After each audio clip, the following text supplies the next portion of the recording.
let's go here. So you've talked about taxes. Yeah. This is a hot topic, really. Some people saying we need more, and some saying we need to keep them down or do less. So now you've really gone with the efficiency side. So tell me exactly what you would like to see. I would like to see things like corporatising the airport. That means we keep the airport, we get a private company to run it on our behalf, and that would save £2-3 million a year. I mean, this was suggested 10 years ago by Phil Gorn, and they've just sat on their hands on it. If it had actually been enacted upon back then, we'd be 20 or 30 million pounds up just on that. Do you think there's the interest for a private company to do that? I think so, yes, definitely. You've said you want taxes spent efficiently. And what other areas do you think they're inefficient at the moment? I mean, we have too many external consultants costing us a fortune. You know, we need to empower our managerial and technical staff within government to make a lot of these decisions for us. An all-island rating system. Yes. You were passionate about this before, and you came up with a solution in your eyes. Yes, maybe a 2-island rating system. That might get the backing of more of the MHKs, you know. So we have a Ramsey rate and a Douglas rate. That might be the solution. Couldn't that unfairly say, for example, the Ramsey rate could be lower than the Douglas rate, and therefore half of the island is all affected by that rate? It may be, but at the moment, the people that live in Douglas are being penalised, because if you live down the road, say Baldrine, you're paying peanuts for your rates, and then you come into Douglas, use all the services, and it's not fair, is it? Really, you know. It's similar though for Ramsey. It's anecdotally has high rates compared to say Andreas, which doesn't. Yeah. So how can it be fair across the board? Well, I think it would be, because I mean, you know, how's it fair that say a typical house in Saddleston or Farm Hill, for instance, is £1,500, and then you're looking at Baldrine about £200. So that's not really fair and equal, is it? And if it was all balanced out and average, yes, the cheaper areas bills would go up a little bit, but I think the Douglas bills would go down a lot. You said you've been canvassing. Yes. What's the response been like to ideas such as that?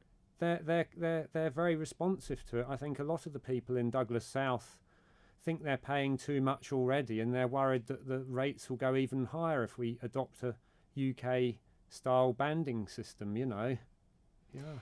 In terms of Douglas South, it's a constituency, of course. How much of your politics is national as opposed to local issues?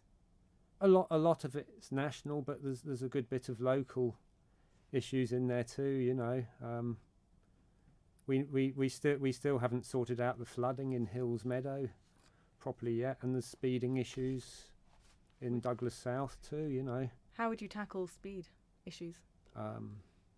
There's measures you can do, isn't there, like rumble strips and things like that. Would you support speed cameras? I'm not sure about that.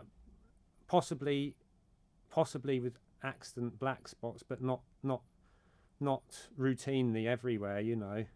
And you've got to look at if you had a blanket 20 speed limit, who would enforce it? Because there's people blatantly breaking the limits that are there now, and they're not enforced. So you've got to really look at whether you can. I think the way to do it is have sort of traffic calming, like rumble strips, and educate people to be more careful and drive. You know, leave your house 5 minutes earlier and stay calm. You know. You've just discussed as well in your manifesto your experience running a business. How important is that to your candidacy?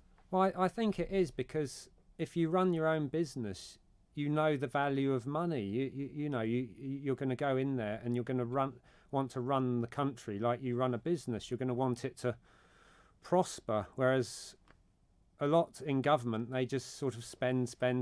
You know, if I ran my business like a government ran things, I'd have run out of money years ago. Is that always the right way to run a government, though? Because often if you run things like a business, things don't get personal. They stay business. Yeah. But shouldn't certain issues like vulnerable people, that should be personal, shouldn't it? Oh, yeah, definitely. I mean, I'm not I'm very for good logical efficiencies that are going to run the services better without any detriment to the island or the people. But there's I mean, I do not like cutthroat efficiencies. Like, I was very upset when the Meals on Wheels was ended with the Salvation Army. You know, if I got elected, I'd like to somehow get that topic back up and try and get that up and running again, get the Salvation Army back, you know, because that was a fantastic service for the community. And pardon the pun, do you think there's the appetite for that? Yeah, I think so, yes. I mean, all from what I remember, all that was saving was £70,000.